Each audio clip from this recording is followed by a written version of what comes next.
Welcome to the deep dive. We take your source material, unpack it, and hopefully find some powerful insights together. Yeah, and today we're diving into something pretty stark, pretty gritty. It's from excerpts titled Devon's Reckoning, A Debt Paid in Blood. Right. You shared these really intense dialogue scenes, some action beats. It paints a picture of survival, obsession, definitely revenge. A winding path of revenge, for sure. So our mission today for you listening is to unpack all these layers, this high-stakes confrontation, the motivations, the twists, what happens when a past debt demands, well, a brutal reckoning. And we start right in the thick of it, like in media res. Our main character, Devon, he wakes up and has no idea what's going on. Yeah, terrifying situation. He finds out pretty quick he's tangled up in some serious control and violence. Definitely not for the faint of heart, this one. But it's packed with, well, shocking moments, and it moves fast. It just drops you right in. Okay, let's get into it. So it opens with Devon, totally disoriented, vulnerable, wakes up tied to a chair in Billy's house, doesn't remember getting there. Nope. And his first line just hits you, "Where the fuck am I?" Sets that raw tone immediately. And then Billy walks in. The contrast is immediate, isn't it? Oh, yeah. Billy comes in claiming he saved Devon, but then he chuckles, runs his fingers through Devon's hair, creepy, and says, "I won't hurt you much." Ugh, that much is doing a lot of heavy lifting there. It really is. It's that savior/captor thing, right? Especially when he says Devon should stay here with me so I can take care of you. It makes you question what saving even means here. It's possessive, like Yeah. deeply unsettlingly possessive. Makes you wonder how long this guy, Billy, has been, I don't know, watching him. Totally. And it gets weirder. Devon remembers falling off a roof. Yeah. And he asks if anything was taken out. Yeah, and Billy tries to dodge it at first. But Devon pushes, and then bam, Billy says he took a bullet out of Devon's chest. And that just blows the story wide open. It's not just Devon and this creepy savior anymore. Exactly, that's the trigger. Devon remembers someone called Crow, and Billy just casually, almost proudly, says he took care of that little pest. For good. Whoa. Yeah. So this obsession, which maybe seemed like twisted care at first, it flips instantly to, like, possessiveness and violence. Rescue versus abduction. It shows how saving can just be another word for control. And Billy admits he was following Devon. Saw the whole thing. Saw the whole thing. Says he ran to catch you, just like a hero would do for his lover.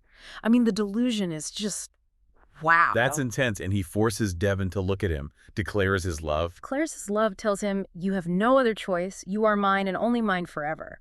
It's the ultimate power trip, this warped affection. But Devon, he doesn't just take it. Even tied up, he fights back. He does. He flat out tells Billy, I don't love you, even says he wishes Billy had let him die, which is pretty stark. And then the escape attempt.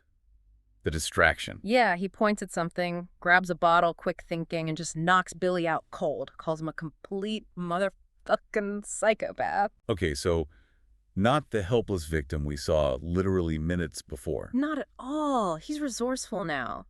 Acting decisively. You kind of want to cheer, right? Yeah. From tied-up victim to psycho dispatcher in, like, 0 time flat. Huh. Right. And he leaves a note. Leaves a note, tells Billy straight up, I don't love you like that, so please stop stalking me and leave me alone. Good luck with that, seems like. What happens when Billy wakes up? Predictably furious. Threatens to make your life hell, just like apparently Crow made his hell. Interesting little connection there. Oh, right. But Devon's not messing around. Woke up, knocks him out again, and escapes. It's a clear signal he's a survivor now, fighting for his freedom. Okay, so he's escaped Billy's creepy clutches. Yeah. And then he does something completely unexpected. He calls Crow on a walkie-talkie, no less. Right after escaping one psycho, he calls the person who apparently shot him. Bold move. Very bold. And his opening line, the old Devon is dead, and you are dealing with somebody else now. That's a statement. It really is. He's not running anymore. He's going on the offensive. And Crow's reaction tells you a lot about her, too. She's completely unflinching, confident. How does she react? She basically identifies herself, and this is a direct quote, as a powerful pimp with a studio full of beautiful women at my disposal. Wow. Okay. Setting her stall out. Definitely. And her reason for not killing him, she says she wanted to teach you a lesson and show you the true power of a woman like me. It's not just revenge for her. It's dominance. It's a power play. So the gauntlet's thrown down. Devon doesn't hold back either. No, he calls her a monster straight up and tells her why he's there. I want to kill you because you shot me and pushed me off your roof into a dumpster for dead. Clear motive. How does Crow take that? Doesn't flinch, claims she has an army of beautiful women, and then she taunts him. I'm not afraid of death, Devin. In fact, I welcome it with open arms, so go ahead and try your best. So she's basically daring him, setting up a hunt, like you said. Exactly, but then Devin does something else surprising. He just walks away from the studio. After declaring war, he leaves. Just leaves. Crow watches him go, feels this sense of relief, thinks she scared him off. But given this new Devin, that feels off. Is it strategy? I think it has to be, right? He just showed he's cunning, escaping Billy. This isn't him backing down. Maybe he's gathering intel. Or maybe just playing mind games, letting her think she won round one. It flips the script a bit. Revenge isn't always charging straight in. Sometimes it's waiting, calculating. Precisely. It shows him as more of a strategist now, not just driven by pure rage. Okay, so he makes this statement to Crow, then pulls back. What happens next? He's out on the streets in New York. Yeah, navigating the city chaos, and boom, another encounter. He runs into Goldie. Crow's second in command, right? Described as wearing expensive clothes, jewelry. That's her, and Goldie starts off sounding concerned, says Crow's been acting strange, saying a lot of things about you. Nothing nice. That's like maybe an opening. An ally. You'd think. Devin lays it out, blunt as anything. She shot me off a fucking roof and left me for dead in a dumpster. And Goldie's reaction, shocked, immediately says she'll make sure she pays. Looks like Devin might have someone on the inside. But maybe too convenient, especially from the enemy camp. Well, Devin thinks so too.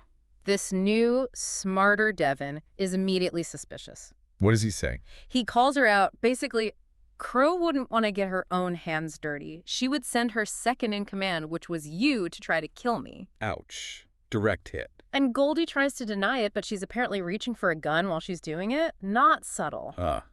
So much for the master plan. Exactly. Devin just asks her, how dumb do you think I am? Sees her going for the pistol. It takes her out. And quickly knocks her out. Bang! Done. It really shows how far he's come from that guy tied to the chair. He's sharp now, quick. Okay, so Goldie's down. What's the fallout from that? Well, Goldie wakes up later remembering her mission failed. But Devin, being provocative, actually texts Crow. He texts Crow to say he knocked out her number 2. Yep. Just like, FYI, took care of your assassin. Oh, man. Crow must have lost it. Totally furious, immediately gets on the horn to her employees, including someone named Honey, who's Goldie's girlfriend, apparently. Ooh, personal connection. Right. Tells them to find Goldie and retaliate. Shows you how quickly Crow commands her network and how brutal it is. And Honey finds Goldie. Yeah, Honey's worried, searches, finds her, and they head back to Crow's studio. It's a little glimpse into the internal dynamics of Crow's operation, loyalty, fear, relationships. It's all mixed up. Okay, so Devin's evaded Billy, confronted Crow, sidestepped Goldie's ambush. Now what? Seems like the final showdown is coming. It really feels like it. The next scene is Devin holding Crow at knife point in her office while she's just casually sipping whiskey. The tension must be off the charts. Yeah. This is it, right? The moment he gets his revenge. You'd think so. But Crow, she's something else. She stays calm, and she reveals her trump card. Which is? She knows everything about your past, specifically calls him Judas. Judas. Okay, that throws a whole new light on things. Betrayal. Who did he betray? What did he do? Exactly. It immediately makes you rethink Devin. What's this past he's running from? Or maybe trying to redeem. It shifts the fight from physical to something more psychological, moral. How does Devin react to being called Judas? He tries to brush it off. I don't fucking care anymore. Yeah. But Crow just smirks, says he does care. She knows his weak spot. It's not just about the bullet anymore. So the knife is at her throat, but she has this huge leverage. What happens? This is where it gets really unexpected. Devin negotiates. Negotiates instead of killing her. Yeah, he offers to let her live. Only on one condition: you gave me 50 grand. $50,000. That's anticlimactic. Or maybe pragmatic. It's fascinating, isn't it? He shifts from pure vengeance to, well, a transaction. Different kind of payment for the debt. Crow agrees, but only if Devin promises not to cause any more trouble. A deal with the devil, almost. Pretty much, but Devin adds one more crucial condition. What's that? If you ever hurt my family in the future, I'll kill you. His family. Does he even have one? He seems so isolated. That's the poignant part. He even says, I don't even know if I do have a family anymore. But the threat is absolute. If they exist, and Crow touches them, the deal's off. It shows this deep, perhaps buried loyalty in him. And Crow agrees to stay away. She agrees. Keep her distance. Wow. Okay, so money changes hands, threats are made. Mm-hmm. But there's one more reveal, isn't there? About Crow's past. Yeah, and it connects them directly. Devin reveals her old name, Hannah. Hannah. Hannah, his best friend, who apparently changed her name to Crow and became entirely evil. So they were friends.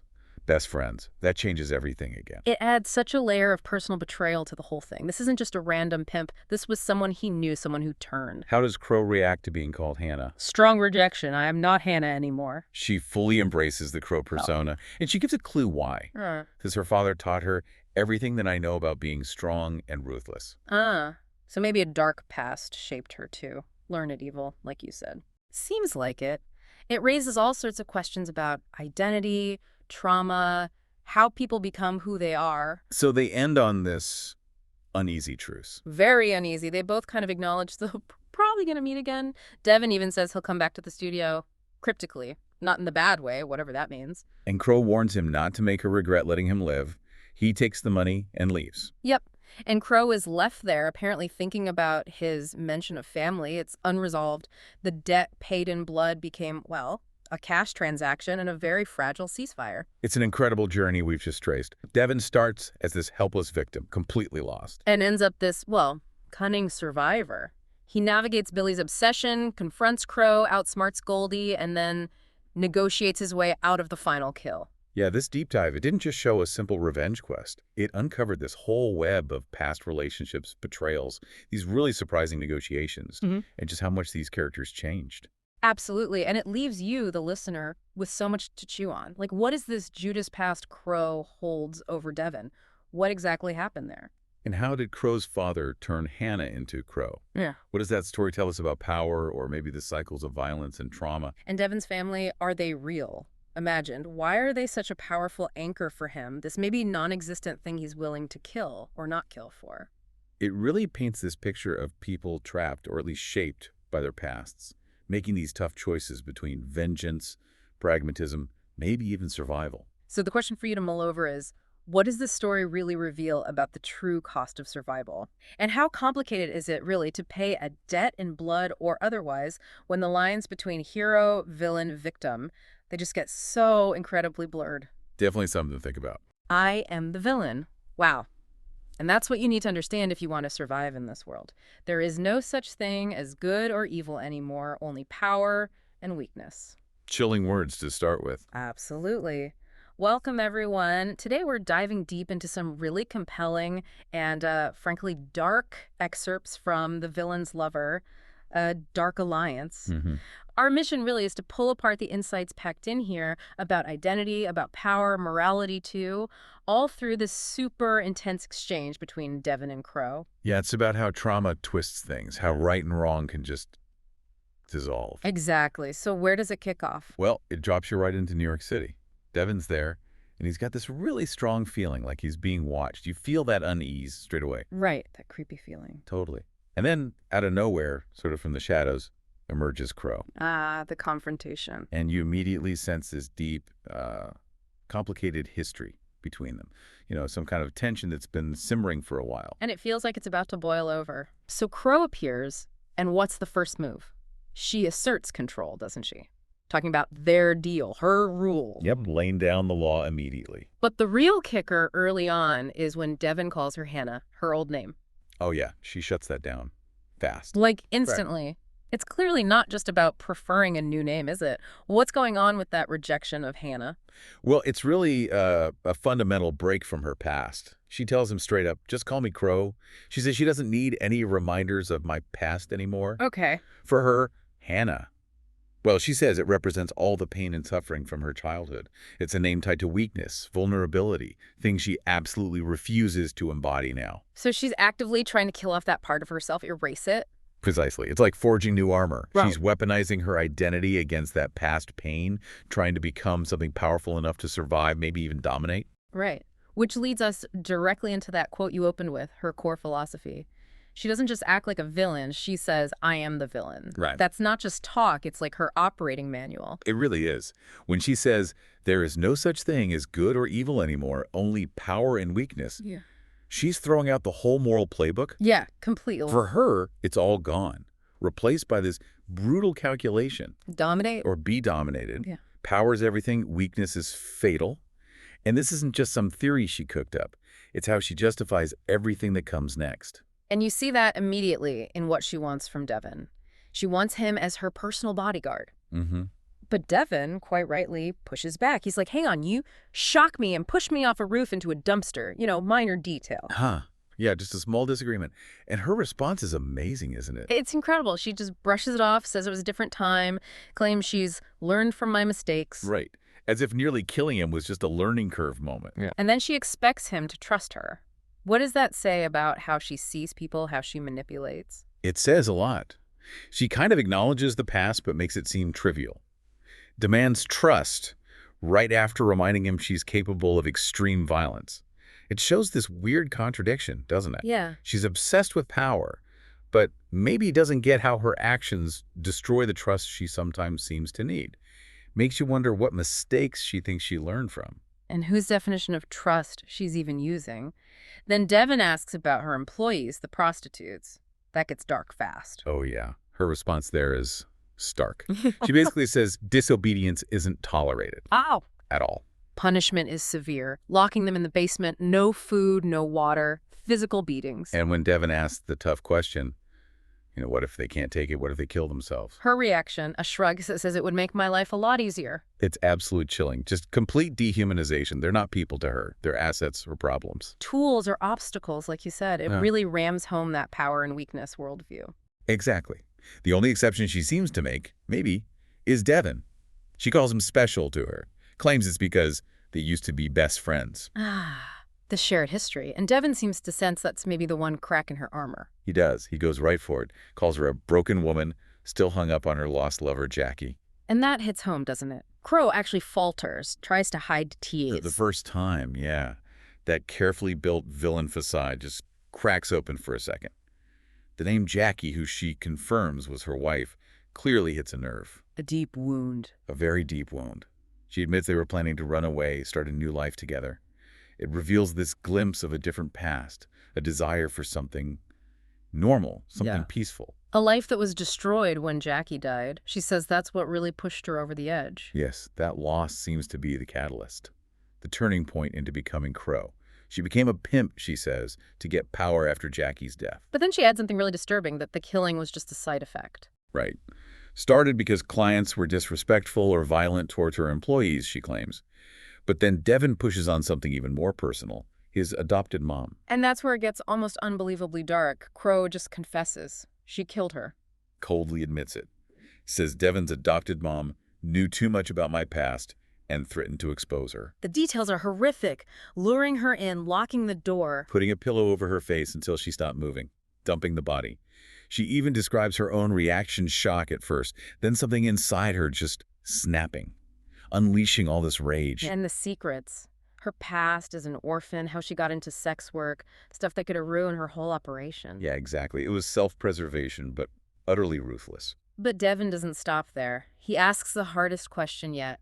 How did Jackie really die? And Crow, after maybe a moment of being thrown off guard, she admits it. Jackie found out about her darker side, threatened to expose her too. So Crow arranged a little accident. She killed Jackie, her own wife, the person she supposedly loved most. It's just shattering. It cements her identity. If there was any doubt left about her embracing being the villain, that removes it. She killed the person she loved to protect her secrets, her power. Utterly ruthless self-preservation. It's hard to imagine how Devin reacts to that. And his reaction is the biggest twist, maybe. Yeah. Instead of pure horror or rejection. He says, I feel like there's an evil within me too. Right. It's stunning. It's like he recognizes something of himself in her darkness. Connection. And Crow jumps right on that. Doesn't miss a beat. Nope. She says, I know there is, Devin. We're not so different, you and me. Tells him he just needs to embrace it. Let the anger out. And just like that, they're allies. Partners. Seems like it. He agrees to be her bodyguard. They become lovers, sharing a room, sharing this incredibly twisted intimacy. Wow. And that final scene you mentioned, where they sleep together, Crow finds it amazing, her first time with a man. But it's more than physical. What is it then? The text says they fall asleep knowing. They see that they are the same, and there is something evil within them. It's like a final acceptance, a shared identity built on that darkness. The culmination of her whole philosophy. No good, no evil, just Mhm. them, together in this. Devon's gone from victim to collaborator. Yeah, his journey mirrors hers in a way. It raises questions about whether villainy is always a choice or sometimes just, where trauma and circumstance push you. What an intense journey we've traced here. From that tense reunion through these awful revelations, killing his mom, killing her own wife, right up to them finding this common ground in their shared evil. It completely reframes their relationship, doesn't it? From old friends with baggage to partners in this dark path. It really does. And the implications of that final decision, embracing the evil within together, it makes you question a lot about human nature. Absolutely. How trauma and that desperate need for power, for control, can just blur everything. Victim, perpetrator. The lines get so messy. Their bond isn't built on love or trust in any normal sense, but on this shared darkness. A shared acknowledgement of their worst impulses, maybe. So here's something to think about, maybe. If embracing that darkness, that perceived villainy, gives someone like Crow, or even Devon now, a sense of control in a world that feels chaotic and hostile, is that path, horrific as it is, somehow understandable? That's a really uncomfortable question. It is. And what does it suggest about the kinds of pressures, the kinds of traumas that might push people to those extremes, where the difference between victim and perpetrator just collapses? Especially when the world itself seems to operate on power and weakness, discarding ideas of good and evil. Makes you think, doesn't it, about how we understand characters like this, maybe even how we understand the darker corners of human potential itself, when those old lines are just erased, replaced only by power and weakness. Welcome to the Deep Dive. We're the show that takes source material, digs deep, and pulls out those fascinating insights. Basically, we give you a shortcut to being truly well-informed. Today, we are diving into something really unique. Excerpts from a narrative called Crow's Domain. Love, Loyalty, and Lethal Lessons. Yeah, and it's quite a title. It is. Our mission here is to get past just the sequence of events. We want to explore the psychological stuff, the really chilling power dynamics, and how these relationships twist and turn in this, well, frankly, intense and often pretty shocking story. Definitely. So get ready. This deep dive, it might challenge how you think about power, about devotion, and about consequences. And what strikes you right away, I think, is how quickly the story blends. Like the totally mundane with the incredibly dangerous, almost in the first lines. Right. So we'll be looking at those power plays, the surprising moments, trying to figure out the motivations and, well, the very high stakes for everyone involved. Okay, let's jump in then. We can start with a scene that really sets that unsettling mood. It's the morning after some kind of intimate night. Crow wakes up before Devon, and the text says she looks at him with a sinister smile before, gently waking him up. That sinister smile is doing a lot of work right there. Totally. It starts off sounding almost sweet, though. Devon says, "Morning, darling." She says, "Good morning, my love." Gives him a kiss, stretches. But it feels almost normal for a second. Almost. But that smile hangs there, doesn't it? It tells you her affection might be, well, complicated. Yeah. Or maybe performative. Then Devon offers to make coffee. Crow joins him in the kitchen, and the description is specific.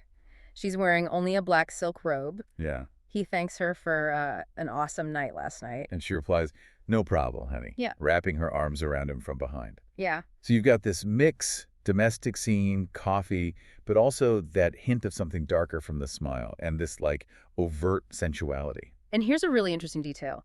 The narrative says Devon kisses her like old times when she used to be Hannah. Ugh. Hannah. And a Crow kisses him back passionately, pulling him closer. Devon then mentions, things left to do today. And Crow whispers she has a surprise for him. She leads him outside. That Hannah bit, it feels significant, doesn't it? Like a deliberate choice to be Crow now. Oh, absolutely. It's a key piece of information. It suggests a past, maybe a different persona, something she's consciously left behind, or maybe even weaponized. Could be. So she leads him to a car, opens the passenger door for him, and the destination, her private studio. She says it's where she does all of my work. Chill. And then she adds, this is where they will be spending a lot of time together, and even more directly, our home for now on. Wow. Not just a place, but a declaration. Exactly. She smiles driving through these gates. He's not just at her house, he's entered her domain. It's a physical space that instantly represents her control over his whole life now. So he's inside, trapped maybe. Yeah. He asks if there's anyone else he knows there. And Crow gives this teasing reply, "Oh, I think you'll be very surprised to see who else is here." Classic Crow, keeping him off balance. He walks in and boom, there's Goldie in an office just looking at her phone. Goldie's reaction is pure shock. "Hey, Devin, what are you doing here?" And Devin, maybe trying to sound casual, maybe already adapting, just says, "I'm living here with Crow." Which immediately triggers Goldie. She's like, "Wait, what? You're living here with Crow? But she's evil. She's cruel. How can you possibly live with her?" Goldie's our reality check here. Totally. She is the voice saying what, presumably, many people think, a stark contrast to whatever Devin is starting to accept. And this is such a tense moment because Crow, we learn, is unseen. She overhears all of this. Right. The author builds that suspense. Crow stays hidden until Devin goes into his room. Then, bam, she appears. Sneaks up behind him, hand over his mouth. Super dramatic. Very. And she whispers, "Shh, I heard everything you said about me. And let's just say that your perception of me is wrong. It's pure intimidation. Shows her reach, her control within this space." And before anything else happens, Honey, Goldie's girlfriend, jumps in. Trying to smooth things over fast. She says, "Goldie, my love, be quiet. We're sorry about that, Crow. It will never happen again." Like she knows the danger immediately. Crow laughs, then lets Devin go, faces Goldie and Honey, and gives this conditional pardon. "Oh, don't worry about it. I won't hurt you. For now." For now. The key part. Right. "But if you cross me again, there will be consequences." And the narrative tells us straight up, Devin knew Crow was going to kill one of them. Yeah, that line is brutal. It shows Crow's idea of consequences. It's not about being fair. It's about raw power and making sure everyone stays absolutely in line through fear. Her mercy is just another tool for control. And this threat doesn't just hang there. It escalates almost immediately. Crow steps closer to Goldie. She has this menacing smile. Says Goldie seems sweet, but she'll be trouble if she keeps talking back and disobeying my orders. And then suggests maybe it's best for everyone involved if we just got rid of you right now. It's a direct, isolating threat. But then you get Devin's internal thought, which adds another layer. Yeah, the text says, Devin knew exactly who she was going to kill. And it was, Honey, Goldie wife, make Goldie understand that she can't double-cross her. See, it's strategic. It's not just about punishing Goldie.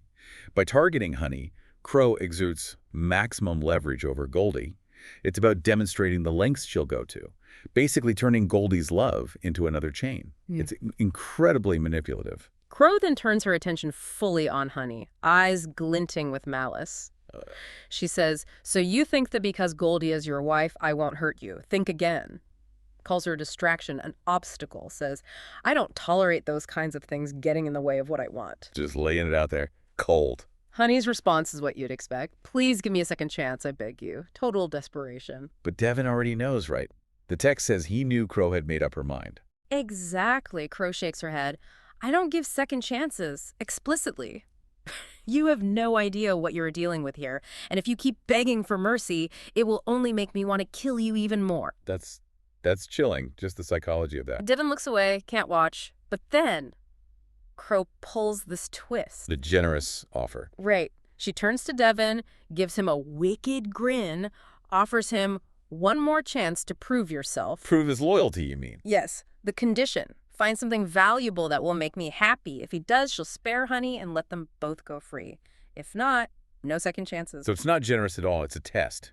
She's forcing Devin to be actively involved, making him responsible for Honey's life, deepening his connection to her, making him complicit. It's a psychological masterstroke in a horrifying way. The pressure is immense. Devin needs to find something valuable, but he comes back with, well, nothing, materially speaking. What does he do? He hugs Crow from behind and whispers, "Wait for it. Maybe I can put a baby in you." Whoa. Okay. No. That is unexpected, a huge gamble. Totally out of left field. Yeah. And Crow's reaction is fascinating. Her eyes widen, she shivers, turns around with this mixture of surprise and amusement, asks him, "What did you just say?" And Devin just doubles down. Simply says, "Think you heard what I..." Wow. Then Crow, she chuckles softly, whispers back, "Oh, I heard you all right. And I have to admit, the thought of having a baby with you is kind of appealing." Okay, so the gamble worked. Or is this another layer of manipulation? This shift from lethal threats to family planning is jarring. It's whiplash. Is it showing a crack in her armor, some buried desire, or just another way to bind him to her? Hard to say. He even suggests names. Angelica for a girl, John for a boy. And Crow's reaction. According to the text, she smiles, genuinely touched, says, I love those names. Angelica is such a beautiful name. John is strong and masculine, just like you are. It feels like a moment of real connection, maybe, or a performance of it. It's so ambiguous. Devin keeps going, right? Compliments her. Yeah, he says, I'm sure she'll have your beautiful eyes. And Crow blushes, actually blushes, embraces him. Blushes. Huh. Says, I hope so, but even if she doesn't have my eyes, as long as she has your kind heart, that'll be enough for me. His kind heart. The irony. This scene is brilliantly written to just mess with your head. Is this real emotion? Or is Devin just finding the right buttons to push, getting drawn deeper into this incredibly warped dynamic? It feels like his risky move paid off, at least for now. Crow kisses him passionately, softly says, you know, maybe you should stick around after all. I think we have something special here. And Devin, is he buying it? His reply is cautious. Mm-hmm. Maybe for a little while. He knows it's fragile. Smart. Doesn't fully commit. Crow agrees, pulls him onto her lap, runs her fingers through his hair. Yes, just for a little while, and who knows, maybe this will turn out to be the beginning of something wonderful between us. Wow. The atmosphere shifts so dramatically. Then Devin says he needs to go get groceries, and Crow immediately snaps back into possessive mode. Just be careful and don't take too long. I want you back here as soon as possible so we can spend some quality time together. That possessiveness never really leaves, even cloaked in affection. So a few days pass. Devin's out alone in town, heading to the grocery store. Just a normal errand, seemingly. But it's not, of course, because it brings his past crashing into this new reality. Billy is waiting outside the store. Ah, Billy, from earlier. Yep, looking nervous, checking his phone. And Devin's approach is, well, different now. He kicks Billy down, just like that. Asks, why are you here? Kicks him down. Okay, Devin has changed. A lot. Billy, from the ground, tries to apologize. I just wanted to talk to you. To apologize for everything. Devin just dismisses him. Oh, sorry, I didn't know that part. Cold, aggressive, almost like he's channeling Crow. Billy gets up, tries to explain himself, but Devin cuts him right off. Drops the bombshell. Crow and me are dating again. You can imagine Billy's reaction. Total shock, heartbreak. What? But I thought you hated her. And Devin's reply. Long fucking story. Just shuts it down. This whole exchange really shows how far Devin has drifted from, his old self. He's cut those ties. Billy sounds desperate. He says, I don't care about the details. All I know is that you have chosen her over me. We can never be together again. And Devin is just blunt. Billy, why don't you understand? I'm not into you. Ouch. That's harsh. Billy starts crying, says his whole world is crumbling. It's genuinely painful for him, but Devin seems completely unmoved. Detached. Devin tries to walk away. Yeah, but Billy grabs his arm. Devin gives him this evil eye, a clear warning. Billy lets go. Still pleading, though, asking for one more chance. It highlights Devin's transformation, doesn't it? He's not the person who could offer comfort anymore. Not at all. In fact, his next move is pure pragmatism, maybe learned from Crow. He offers Billy money. Here's $20K, now you take that money and fuck off. Money to make him go away. But Billy refuses. He doesn't want money. He wants Devin. So Devin lays down the final warning, and he uses Crow as the threat. Ah, leveraging her power. Exactly. Just leave me alone. I'm shopping for groceries for me and my girlfriend. If you interrupt me ever again, you should know, Crow, she'll hurt you. He's not just living in her world. He's using its rules. That works. Billy gets scared. Seems like it. The mention of Crow definitely has an effect. Billy asks for just a few more minutes to talk. Devin agrees, calls it a deal. A deal. Billy thanks him, promises he still cares, will help if needed. Devin just says, okay, now goodbye, Billy. Walks off. Leaves Billy standing there, heartbroken.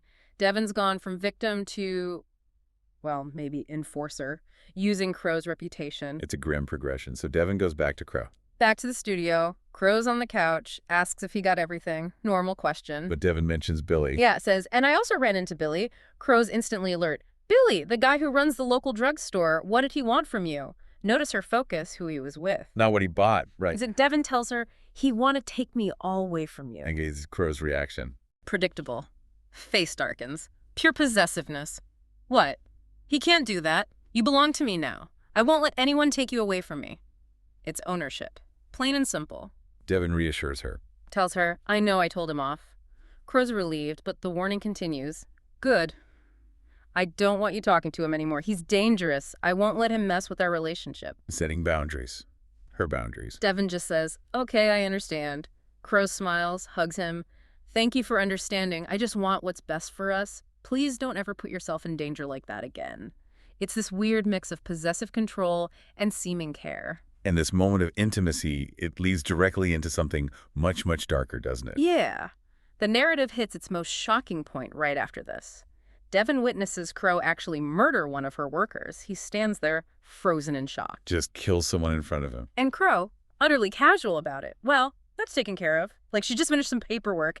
The casualness is horrifying. It says everything about her worldview. Devin manages to ask why. He stammers out, "Why did you kill her?"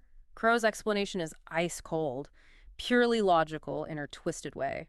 "She was disobeying me, and I can't tolerate that kind of behavior." Like it's just management strategy. Exactly. She adds, "If you want to survive in this business, you have to learn how to discipline your employees." A terrifying lesson delivered via murder. And Devin's response to this is maybe the most chilling part for his character. It really is. He just says, "Okay, I understand." I understand. Not just, okay, but I understand. It implies he's not just accepting it, he's internalizing her logic. His moral compass isn't just broken, it's been completely recalibrated. It's horrifying. Crow smiles, kisses him. "Good boy. I knew you'd understand. Now come here. Let me show you how much I appreciate your understanding," rewarding his acceptance of the horror. And it gets even darker, if that's possible. Yeah, Devin then asks, after seeing her murdered, "So what was that slut name?" Wow. Calling her a slut. He's completely adopted the dehumanizing language. It shows how deep he's sunk, how much he's absorbed Crow's way of thinking, her lack of empathy. And Crow just lats it off. Chuckles, says, "That was. Jenny. She was a real pain in my ass.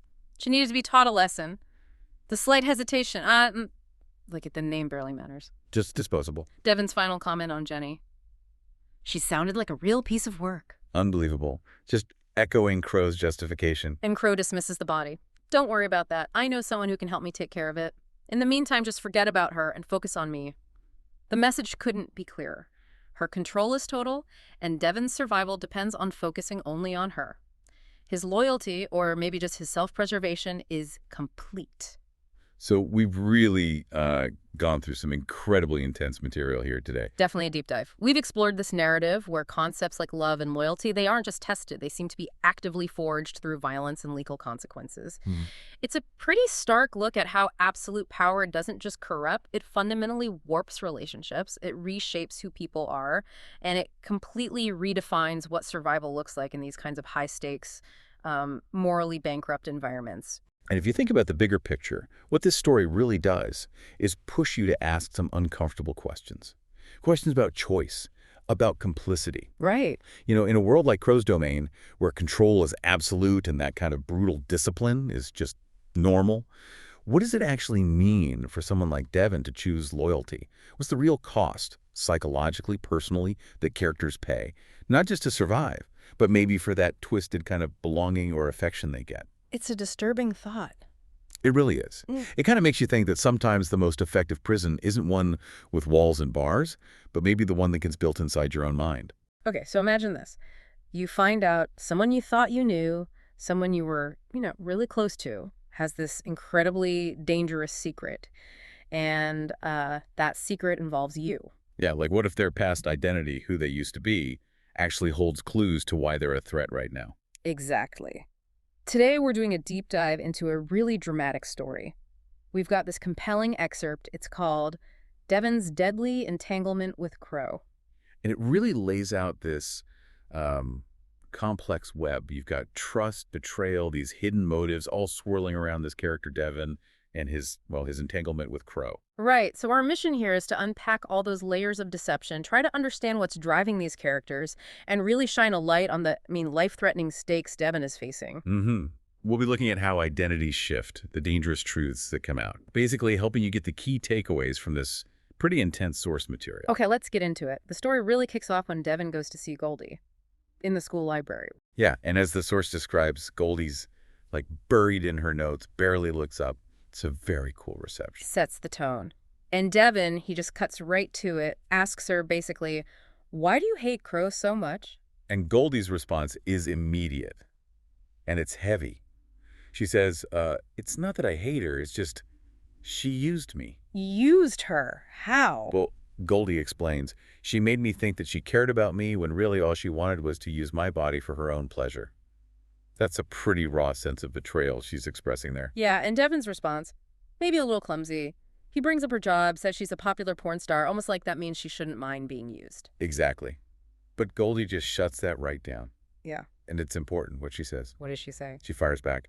I'm a porn star, not an emotionless robot. I have feelings and emotions just like anyone else. And she adds that Crow's treatment, well, still hurts to this day. That really lands. It challenges assumptions. It does. And then she turns it right on Devin, says, and now she's using you for her own pleasure too, just like she did with me? Direct accusation. Wow. And that leads to the first, huge shocker, right? Devin asks about Crow's past, her old name. Mm-hmm. He asks, wasn't her name Hannah? Hannah back then, before she changed it to Crow, we were friends. She would never do that to me, would she? You could just feel his disbelief, like this can't be the same person. But Goldie doesn't buy it for a second. Not at all. She practically scoffs, right? Confirms it, and just paints this really stark picture of Crow. Calls her a liar and manipulator. Doesn't hold back. No. Says Crow will do anything to get what she wants. She doesn't care about anyone but herself, including you. It's a brutal character assessment. And then she gives that chilling prediction about being dropped. Yeah, I can guarantee that when she gets bored with you or thinks there is someone better, she'll drop you like a hot potato. Ouch. And she challenges him too, right? Asks him something specific. She does. She asks, when was the last time Crow actually did something nice for you? And then she throws in that Crow has a bunch of other boyfriends on the side. So these aren't just vague warnings. She's giving him concrete things to think about. Evidence, almost. Exactly. She's chipping away at his denial. And Devin is clearly rattled. He's got this awful information. Yeah. What does he do? He confronts Crow, goes back to the room. And how does that start? Crow greets him all warm, what do you need, darling? But Devin hits her with it, point blank. What would you do to me if you get bored with me? Whoa. Okay. And Crow's reaction. Initially, she's all soft, dismissive, walks over, wraps her arms around him, says, I could never get bored with you. You're too special. Sounds nice, right? Yeah, but there's a but, isn't there? Oh, yeah. The tone shifts completely. She adds, but if for some reason I did lose interest in you, don't worry. I have ways of dealing with my boredom. Chillin'. Just ways of dealing with boredom? What does that even mean? Right, it's so unsettling. Hints at something much darker under that affectionate surface. So Devin, he's obviously unnerved, but he keeps pushing. Asks about the boyfriends Goldie mentioned. Okay, bringing up Goldie directly, how does Crow take that? Not well. Her whole expression changes, darkens. She lets go of him, gets cold, says, that is none of your business. Wow, defensive. Totally. And then confirms it, basically. Says, let's just say that I have a lot of options when it comes to finding companionship. Complete switch. Affectionate 1 minute, cold and dismissive the next. That's a huge red flag for Devin. Confirms everything Goldie warned him about, that duplicity. So after that really tense moment, Devin sees Crow leave. He figures she's going to find Goldie. And he follows her. Smart move, turns out. Crucial move. Yeah. He overhears them talking. Crow tells Goldie she thinks Devin might be starting to suspect something. Says his questions are getting a little too close for comfort. Okay, so Crow knows he's catching on. Yeah. And then Goldie says something revealing. She says, Crow, I'm sorry I was too drunk. Like she spilled something she shouldn't have. Interesting. Hinting at some shared secret or plan. Exactly. Crow tells her to be more careful from now on. We can't afford for anyone else to find out about our plans. And then Goldie asks the question. A big one. The absolute biggest one. She asks Crow, point blank. You're planning to kill Devin? No way. She just asks it. Just like that. And Crow. She looks around, nervously, and just says, yes, I have to. He's a loose end that needs to be tied up. Oh my God, a loose end. That's horrifyingly cold. Just confirms everything. Goldie was right. Devin's worst fears are real. Totally. It's not personal. It's just tidying up. So Devin hears this from behind the door. He knows he's got to run. I bet. What does he do? Makes a break for it, grabs a key, gets to a car, and just floors it. And Crow. Does she realize? Oh, yeah. She hears the car start, runs outside, sees him driving away, totally furious, yelling, damn IT, I need to catch up with him before it's too late. And she says, I can't let him get away. Her first instinct is pursuit. Not regret. Just got to catch him. Wow. And Goldie's reaction to this? Well, Goldie says to Crow, pretty insightfully, knowing him, he more likely go in hiding, which turns out to be true. So Goldie kind of understands Devin. Yeah. Even after their earlier tension. Yeah, and you see this other side of her then. She kind of sighs and says, "That poor boy. He has no idea what he's getting himself into." Shows some empathy there. That's a nice little turn for her character. So Devon's on the run, and Goldie, does she help him? She does. He gets a text from her. And she actually says she's not worried about Crow physically killing him, thinks Crow is too lazy for that, which is kind of funny. Okay.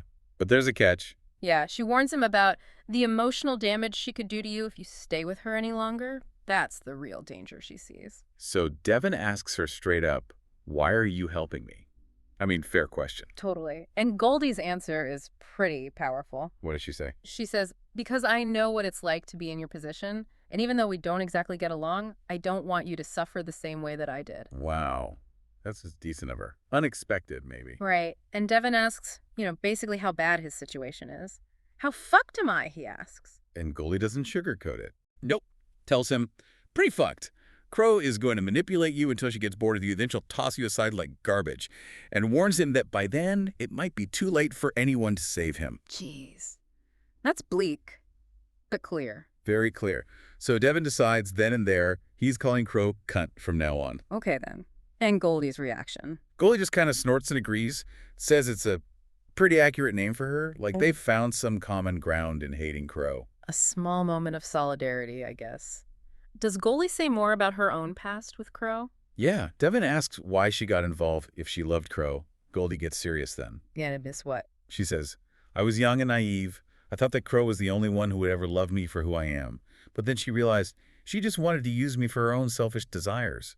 It just reinforces Crow's whole pattern, preying on vulnerability. Leaving stars. Okay, so Devon knows Crow is manipulative, potentially murderous. Where does he turn next? He makes a call to someone unexpected. Stolas. Stolas. From the source, he sounds busy, running his criminal empire. Yeah. Seems calm, maybe a bit annoyed. Devon just lays into him immediately. Calls Crow a fucking crazy cunt. Doesn't mince words. Not at all. And accuses Stolas directly, says she tried to kill me twice. And Stolas' explanation is, Just unbelievably casual. Chillingly so. He says they were just test runs to make sure the equipment is working. test runs on Devon. Yeah. And that Crow just got a little overzealous while trying to determine what your vitals are, like it's quality control. That's insane. Just a completely different moral universe. Totally. And then Devon drops another bomb on Stolas. She's a motherfucking pimp. Okay, and another layer to Crow. And Stolas. Confirms it immediately. I'm afraid that is one of her professions, yes. Almost sounds impressed, calls her a multi-talented individual. Multi-talented. Wow. Devon is furious. Stolas didn't warn him, but Stolas just brushes it off. Says he runs a criminal empire, he's done things that would make the devil sick. So, not mentioning the pimp thing didn't seem like a big deal to him. It really shows you the world Devon stumbled into.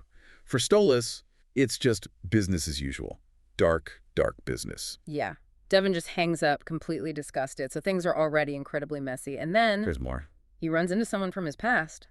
Angelica. Just randomly in New York City. Okay, another connection. Is she happy to see him? Yeah, she seems genuinely surprised and happy. But Devon, again, cuts right to it. Asks about Hannah before she changed her name to Crow. He's still trying to connect the dots. Right, and then he tells Angelica flat out, let's just say she really wants me dead. How does Angelica react to that? Total disbelief at first. That's absurd, Hannah. A pimp? Come on, man, there's no way she'd ever turn into that. It shows how different Hannah must have been, or seemed. But then she puts it together. Yeah, you see the realization hit her. She's heard of this figure, Crow, and she connects the names. Crow used to be Hannah, she asks, just bewildered. It's a shock for her, too, then, seeing that transformation. Definitely. She's confused, asks, what happened to Hannah? She was so nice before, and now she's changed into a totally different person. That question hangs in the air, doesn't it? Yeah. What did happen? It does. And Devon, feeling desperate, asks her for... Well, he hesitates. Asks for a gun. Says it's for protection, not to actually kill Crow. He needs protection at this point. Does Angelica help? She seems relieved he's not planning murder, agrees to let him stay, and Devon, he's just completely wiped out, collapses on the bed, says he needs a nap. Understandable. After everything he's been through in, what, a day? Yeah. Just overwhelming. Absolutely overwhelming. So we've basically followed Devon on this absolutely dizzying journey, haven't we? From those first warnings from Goldie. Right, all the way to hearing that horrifying confirmation of the plot against him. Yeah, and we've seen how drastically someone's identity can shift, or maybe how the dangerous parts were hidden all along, how past friendships can become present dangers. And how quickly trust just evaporates when these hidden truths surface. So, falling back, what's the takeaway here? What does this all really mean in the context of this story? Well, I think it powerfully highlights the impact of really calculated manipulation. You see Crow, this transformation from Hannah, using past connections, exploiting vulnerabilities, Right. all for her own gain. Right, like Goldie's experience and now Devon's. Exactly. And Yeah. it shows how our perceptions can be so easily twisted, especially when dealing with deeply buried secrets, and maybe how important it is to listen to warnings, even from unlikely sources like Goldie initially seemed. She saw the pattern because she'd lived it. That's a great point. Which kind of leads to a final thought, maybe something for you, the listener, to chew on. Okay. If someone you knew way back when, someone like Hannah, who seemed, nice, can apparently transform into this figure dangerous, calculating, connected to a criminal empire through Stolas, what does that suggest about the people we encounter? What hidden layers, what intentions might be lurking just beneath the surface of people we think we know. Exactly. What might we be missing? Welcome back to the Deep Dive. Today we're getting into something really intense. We've got excerpts from a narrative called Devon's Desperate Escape. And honestly, it's raw. It's this incredibly stark look at a really tumultuous relationship, someone fleeing for their life, and, well, the shocking things they do to get free. Absolutely. And our mission today really is to unpack all of that. The volatile emotions, these surprising power shifts you see, and just the brutal choices people make. It carries a lot of emotional weight. And, there are turns in this story that you just don't see coming. Really makes you think about escape. Yeah, it really does. And we start right in the thick of it with this chilling phone call. So Devon calls Crow. The person, he literally says, just tried to kill him. And the conversation is just boom, rapid fire threats. The tension is palpable right from the first word. Oh, completely. And you see Devon trying to grab some power immediately. He tells her she should be scared every day. But she meets him right there, fires back instantly. You have no idea what I'm capable of. You should be scared. Very scared. It's like this immediate clash, Sets the whole tone. And then Devon does something. He uses her real name, Hannah. And her reaction is just, would you just call me? You can almost hear the shock. He's using it like a weapon, isn't he? Exactly like a weapon. He's trying to pull her back to a past she clearly wants buried. Her response, don't you dare call me that again, I'm not that person anymore, tells you so much about that history and her transformation. And the language just escalates from there. Devon throws these incredibly vile insults at her. Cunt, cheap whore, really demeaning stuff about her power and sexuality. It's brutal. But Crow's response, I think, is fascinating. She's angry, sure. Her face flushes, the text says. But she immediately asserts herself. I'm a successful businesswoman, built an empire from scratch. I don't need a man like you to validate me. She refuses to be broken down by him. It's a powerful assertion of who she is now. Yeah, she really stands her ground there, which leads, maybe inevitably, to the death threats. Devon says, someday I will kill you. And she fires right back, and someday I'll kill you first. Just chilling. But then, this is the part that gets me, they actually share this dark, twisted laugh about it, saying it's kind of confirming that there was something between us back then. How does that even happen after everything they just said? It's deeply unsettling, isn't it? It suggests this incredibly intense, maybe pathologically intertwined past, where the lines between love and hate are just completely gone. Maybe for them, even wanting to destroy each other is like the only connection left. It's a perverse way to acknowledge how significant they were to each other, even if it's all negative now. Wow, that's quite a take. And it makes the next pivot even stranger. Devon suddenly confesses, I did love you, I really did, and wants her to know that. And Crow, after all that venom, says, I know, I loved you too. Yeah, it's whiplash, right? Yeah. It really speaks to the crazy complexity of these kinds of toxic bonds. The hate is real, but maybe so is the love once. And it doesn't stop there. He suggests a hell date. Like, I'll see you in hell someday. Maybe we'll make a hell date. And she agrees. You can count on it. I'll be waiting for you. Chilling. And Devon immediately worries she'll kill him in hell, and she basically promises to make him suffer first. So Crow hangs up. And the narrative says she feels this mixed anger, frustration, sadness, but it's brief. She takes a breath, composes herself, and it's all business. Business to run and a plan to execute. Yeah. That shift is remarkable. It really underscores her character, doesn't it? Ruthlessly efficient. The emotion is there, but it gets pushed aside for the goal. And then Goldie, her associate, comes in, confirms it was Devin on the phone, asks if he gave his location, even suggests, killing him. Right. Crow admits he didn't reveal anything. And there's this tiny flicker when Goldie presses her, maybe doubt. You're right, I'm not sure. But it's gone in a second. She's back to, but I'm not going to give up until I find him. And the plan? Take care of him, just like we do with all the other problems. That implies a pattern, a very cold way of dealing with obstacles. Okay, so Crow is focused, planning her hunt. Meanwhile, Devin, right after that call, he's out, leaving New York City for good. Drives for hours nonstop, finally checks into a hotel. It's pure flight. And even miles away, that awareness of her power is still there. He sees her on TV, dismisses it as still only her New York City type of thing, but you feel it. You get the sense of the psychological weight he's carrying, the sadness that his whole life has to change because of her. He keeps driving, ends up in Pennsylvania. And he decides to ditch the car, walk the rest of the way, which leads him to this next really crucial encounter on the street. He bumps into someone. And his first reaction tells you everything about his mindset. He's evasive. Nothing, he says when asked who he is. He's desperate to just vanish, erase himself. But the stranger talks to him, and Devin, Right. well, he drops another bombshell. He confesses about his past in New York, says, I used to sell myself for money, admits he was a prostitute, and blames his crazy motherfucker ex-girlfriend. Which brings us right back to Crow. What exactly did she do to him? And then Devin reveals more. He mentions a shot on me, something that's now a scar, and he directly blames Crow for it. Physical evidence of their violent past. And then comes the biggest reveal yet. Who is Crow? She's the mayor of New York City. I mean, that just changes everything, doesn't it? The power imbalance is suddenly immense. Yeah. Institutional power versus him. And that's why he chose Pennsylvania. He thinks it's far away from New York and she will never find him there. Exactly. It reframes the whole conflict. It's not just personal anymore. It's almost political. He's fleeing the actual mayor.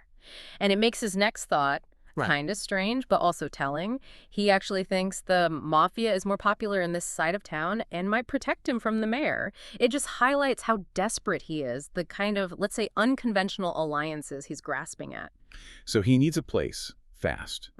He asks this stranger about buying a studio, mentions having $120K. And when he realizes that's not enough, or maybe there's another price, his plea is just raw. Is there anything else I can do? I'll do anything, please. You feel his desperation. Absolutely. And the narrative here is incredibly stark about the price he pays. It lays out explicitly what he does to secure that key. It states after Devin was done giving him head, he was given the key to the studio. It's a powerful, brutal illustration of how far he'll go for safety, for this chance to start over. And even after that, as the stranger leaves, Devin threatens him. If you ever tell anyone I did that for you, I will beat your ass. But then he gets into his new studio, alone. And the last word about his reaction, he smiled. It's complex. It really is. This whole deep dive, it just throws you onto this roller coaster, doesn't it? If you connect this to the bigger picture, it's such a stark look at what toxic relationships can lead to, the extreme things people do to break free. And it raises that big question, is freedom really freedom if you're always looking over your shoulder, or if you've paid such a profound price for it? Yeah, profound and humiliating price in this case. Yeah. It leaves you thinking, when you're up against that kind of power, that kind of relentless pursuit, what does escape even mean? And can someone like Devin ever really find peace after paying that cost? Something to definitely mull over. Thanks for joining us for this deep dive. Imagine this scenario. You're racing through the night, the city's just a blur, and every second is vital. Your life's literally hanging by a thread. Yeah. You've just cut off the one person who seemed to genuinely care because you believe just being near you is basically a death sentence for them. Right. It's intense. This isn't just some movie scene. It's a heavy choice in a really high-stakes world. So welcome, everyone, to our deep dive into these sources you've shared. Yeah, these texts, they really throw us headfirst into this story of charged exchanges, loyalties just shifting on a dime, and, well, brutal outcomes. It reads like a thriller, doesn't it? Super dark, fast-paced. Absolutely. And our mission today is really to unpack these moments. We want to get into Devin's desperate escape, the attempts on his life, which are quite surprising, and see how his actions ripple outwards. Affecting allies and enemies alike. Exactly. Both those he thought were allies and, well, his known enemies. Okay. So we're not just retelling the story. We're looking at how someone is shaped by this kind of extreme pressure. Survival in a world where, loyalty is shaky and betrayal feels almost normal. Precisely. Let's dive in. Where do we start? Well, the deep dive really kicks off with this very tense departure scene. It's a final conversation, or maybe confrontation, between Devin and Billy. Right. And Billy's trying to stop Devin from leaving New York. Desperately. He's even been, quietly following him. He's worried, genuinely thinks he might never see Devin again if he goes. And Devin's reaction is, well, it's pretty explosive. He says, and this is a direct quote, "Jesus fucking Christ, Billy. We're not friends. We were never fucking friends, so leave me the fuck alone." Whoa. Yeah. It's incredibly harsh. What's behind that level of aggression? Is it purely self-defense, pushing him away for safety, or is there more? I think that intensity really sets the stage for how desperate Devin feels. On one level, he wants Billy gone. For Billy's own good, maybe? Possibly. But it also shows this deep-seated belief Devin has that he himself is toxic, dangerous to be around. He's forcing himself into isolation. But Billy doesn't back down. No, he doesn't. He's clearly shocked, but he insists, "I know we weren't friends, but that doesn't mean I don't care about you." He just won't give up on him. It's this strange moment of unwanted loyalty, Hmm. and then Devin drops the The bomb. real reason. Yeah, He reveals Crow, who sounds like a major player in this underworld. definitely. He says, "Crow, fuck my life up and she want me dead. I think so, I have to go." And Billy's reaction. Total shock. But his immediate instinct, despite the danger, is protection. He says, "If Crow is really after you, then you need to stay here where I can protect you." But Devin can't accept that. No, he's completely convinced he's a magnet for disaster. He justifies leaving with this grim history. "Everyone who tries to help me get away from the corruption dies first." Oh, man. He even mentions specific past events, like someone named Freedom being stabbed, an ex, Lily or Mia. I don't even remember her name. That's rough. And Billy remembers these things. He does.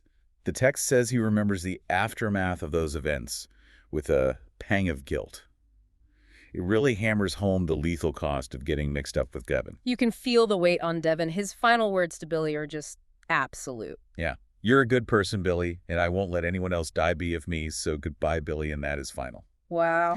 And Billy, heart apparently broken, gets it. He says, "I understand. I'll never forget you, Devin.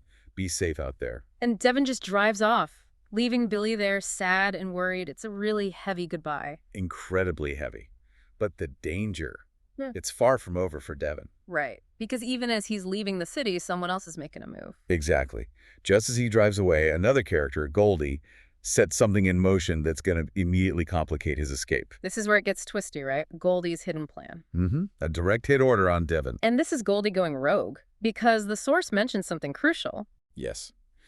It specifically says Crow doesn't want Devin dead. This is huge. Yeah. It means Goldie's acting completely against Crow's wishes, maybe even without her knowing. Sneaky. And her instructions to the hitman. Very calculated. Yeah. Make it look like an accident. She wants it clean, no suspicion falling on her, and she's very clear. "Good. Let me know when it's done, and don't mess it up." Cold. Very self-serving. Extremely. And that hit, it happens fast. We shift to Devin driving. Bam. Car slams into his. Yeah, it's Leo, the hitman Goldie hired. He's trying to block Devin in. The chase starts. High speed. Oh, yeah. Devin floors it. Leo's trying to keep up, eventually manages to cut him off, block his path. Real movie stuff. And Leo yells at him. "Stop the car, N&W. Command voice. Gun probably ready." But Devin, he does something completely wild. Totally unexpected. Instead of stopping, he guns it, full speed, Towards Leo. towards the block, yeah. But then, just before impact, he jumps out of his own moving car. What? No way. Catches Leo completely by surprise. Leo shouts, "You idiot!" Gets out of his car, gun up, thinking Devin's cornered. He underestimates him. Big time. What does that move tell us about Devin now? It's a massive shift, isn't it? He's been reactive, fleeing. Now, he takes control. It's shocking, proactive. He's not just a target anymore. He's dangerous. Definitely. He ducks into an abandoned house. Leo follows, probably feeling pretty confident. But things are about to flip inside that house. Oh, completely. Right. Hunter becomes the hunted. Devin uses the darkness, the environment, And disarms Leo. knocks the gun right out of his hand. Total surprise for Leo. And Devin grabs the gun. Immediately. Turns it on Leo. Demands to know who hired him. And his first guess is, Was it Crow? Makes sense, given what he told Billy. right. But Leo, he's trying to be tough. Hands up, smirking, says he's not scared, won't talk. playing the professional. Big mistake with this, Devin. Huge mistake. Yeah. Devon's past playing nice. He needs the truth. So he shoots Leo. Kills him. No, not yet. Both kneecaps. Brutal. Yeah. Causes Leo to scream, obviously. Okay, that's how you get someone talking. Devon asks again, who fucking hired you? Leo's in agony. Maybe he's still resisting a bit.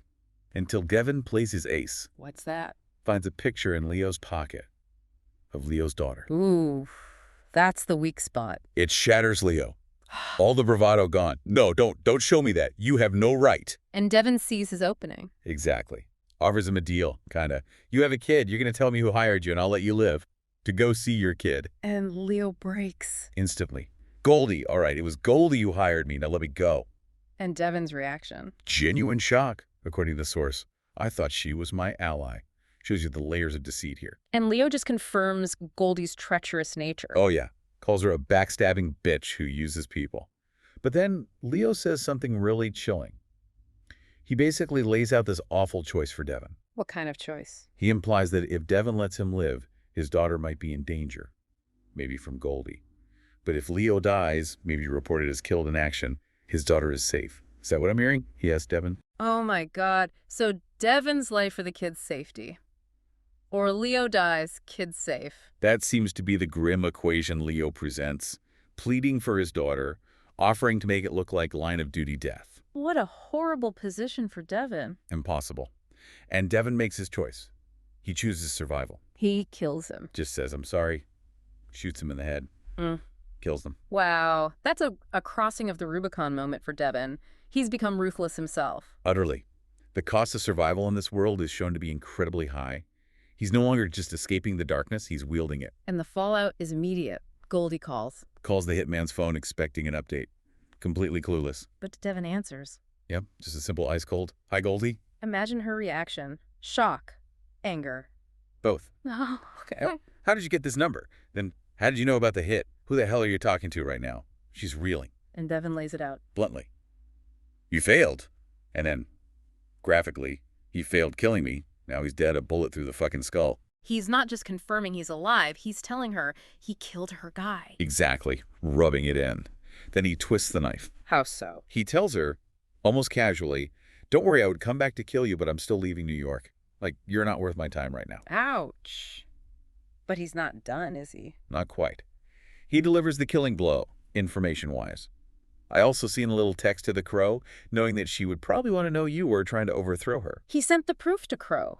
He just started a war between Goldie and Crow. He absolutely did. Weaponized Goldie's own betrayal against her. And Goldie realizes. She's cooked.